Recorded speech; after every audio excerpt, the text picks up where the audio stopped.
Welcome back to the Dinar Community Channel. What if one decision, made years ago or just yesterday, could redefine your financial future overnight? In the world of Iraqi Dinar investing, you're not just holding currency, you're holding possibility. But here's the real question. Are you a true believer, a calculated opportunist, or a silent hedgeholder? Your mindset could make all the difference when the RV moment hits.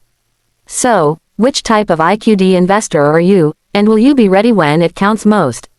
In the vast and often unpredictable world of currency speculation, few investments have stirred as much intrigue, debate, and passionate belief as the Iraqi Dinar IQD. Since the early 2000s, following the fall of Saddam Hussein and the subsequent rebuilding of Iraq's economy, the dinar has become a lightning rod for financial dreamers, geopolitical theorists, and serious investors alike. Over time, as the narrative around a possible revaluation (RV) grew stronger, a diverse range of individuals from all walks of life stepped into the IQD space, each with their own motivations, strategies, and expectations. As with any speculative opportunity, not all investors are created equal. And in the world of the Iraqi dinar, three distinct types of investors have emerged, each shaped by their beliefs, level of research, patience, and risk tolerance. Whether you're someone who's just now dipping a toe into the waters of IQD speculation, or you've been holding notes since the Bush administration, chances are you fall into one of these three categories. So, who are the three types of IQD investors? More importantly, which one are you? The first category is what many insiders call the believer. These are the most committed, long-term holders of IQD, often characterized by deep research, an emotional connection to the potential of Iraq's future, and an unshakable faith that the revaluation will one day occur. For them, this isn't just about buying low and hoping to cash out high. It's about supporting a vision of a new Iraq, rising from the ashes of conflict and corruption, stepping into a global financial system as a key economic player in the Middle East. Believers are often the ones frequenting forums, attending dinar community calls, following economic reforms from Iraq's central bank, and tracking every policy speech made by Iraqi Prime Minister Sadani or officials from the Central Bank of Iraq. They understand the intricacies of IMF guidelines, oil production capacity, monetary reserves, and regional politics. For them, the investment is not based solely on hearsay but anchored in a detailed reading of international banking trends, historical currency recoveries, and macroeconomic signals. Yet, what makes the believer truly unique is their psychological resilience. They've seen years pass without the RV manifesting. They've endured rumors, scams, fake guru predictions, and mainstream media mockery. But they hold on, often not just with IQD tucked away in safes, but with vision boards, spreadsheets, and structured post-RV plans. To them, it's not a matter of if, but when. Then there's the second type of IQD investor, the opportunist. These individuals are typically driven more by potential profit than long-term ideology or belief in Iraq's renaissance.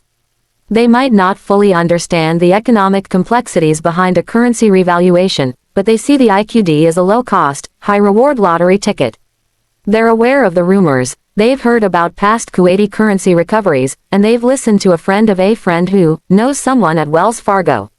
But rather than diving deep into geopolitical analysis, they dip their hands in just enough to say, why not? Opportunists usually enter the space during hype cycles, after a major article, a new viral YouTube video, or a supposed insider leak. They may not stay plugged in every week, but they check in periodically, especially when the buzz starts rising. Unlike believers, they aren't necessarily trying to understand M2 money supply, global currency reset timelines, or Basel III standards. They just want to know the bottom line. How much will I get if this goes to $3? For opportunists, the IQD is just one of several speculative plays. They might also dabble in penny stocks, crypto coins, or real estate flips. They're not in it for the mission, they're in it for the multiplier. Their post-RV plan might be vague, but their intention is clear: maximize upside with minimal input. They'll ride the wave if it comes, but won't lose sleep if it doesn't. And in that sense, they add liquidity, noise, and urgency to the IQD landscape. Finally, we come to the third category, the skeptical hedgeholder. This group is perhaps the most misunderstood, often seen as pessimists or fence-sitters by more enthusiastic dinar circles. But in truth, the hedgeholder is perhaps the most balanced of all. They hold dinar not because they're certain it will revalue, but because they recognize the asymmetric risk. In other words, they understand that while the probability of a massive RV might be uncertain, the potential reward justifies a calculated, cautious investment. Skeptical hedgeholders tend to be quiet, data-driven, and risk-conscious. They often come from financial backgrounds or have experience in markets, and they approach the IQD not as a sure thing but as a hedge against geopolitical or economic volatility. For them, holding dinar is like buying insurance, something you hope never has to be cashed in, but still offers security in case the unexpected unfolds. They don't chase every rumor. They don't fall for fake memos. And they definitely don't believe a one rate will magically be released at midnight. But they do recognize patterns in international finance, shifts in monetary policy, and the historical precedent of currency resets. They quietly monitor oil benchmarks, OPEC Plus dynamics, SDR basket adjustments, and the status of Iraq's debt obligations. And if a legitimate revaluation occurs, they're prepared to act swiftly, professionally, and with discretion. What sets hedgeholders apart is their emotional neutrality. They don't feel desperate for an RV to happen, nor do they ridicule those who believe passionately in it. Instead, they adopt a stoic, wait-and-see approach. Their IQD investment is often part of a broader, diversified portfolio. And when the topic arises in conversation, they rarely dominate the discussion, but they're listening. Now, while these three categories capture the broad spectrum of IQD investors, the reality is that most people exist somewhere along the spectrum. You might start out as an opportunist, get more involved, and slowly become a believer.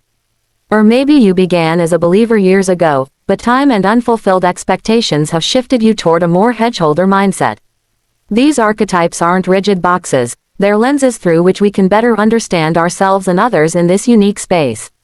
Understanding which type of investor you are isn't just an exercise in self-reflection, it's crucial for making smart, emotionally intelligent decisions. For example, if you're a believer, you might need to occasionally reground yourself with hard data and financial realism. Don't let passion cloud practical judgment, especially when it comes to exchange decisions, tax planning, or post-RV investments.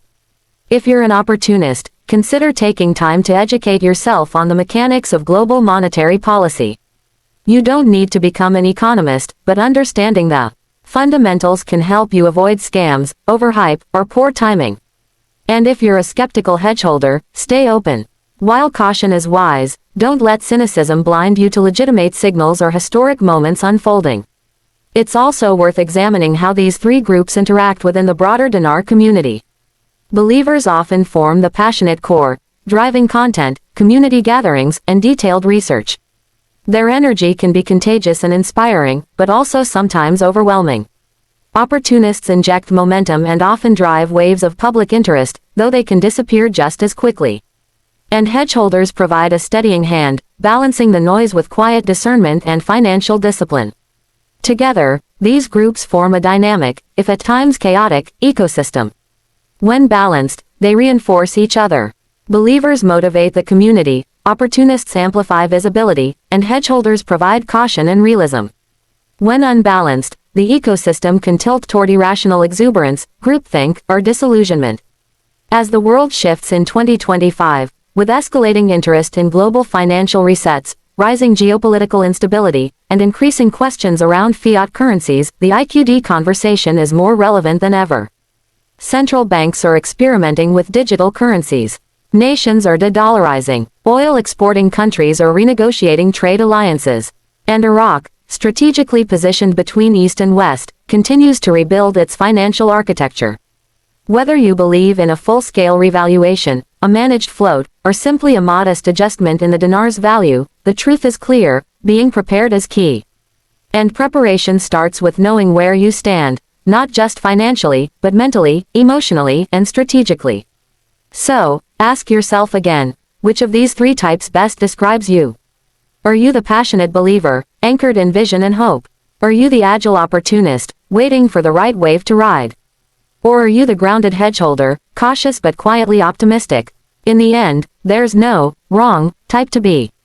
The only mistake is to be unaware of your own position, because in a speculative investment as nuanced as the IQD, self-awareness could be the difference between chaos and clarity when the moment arrives.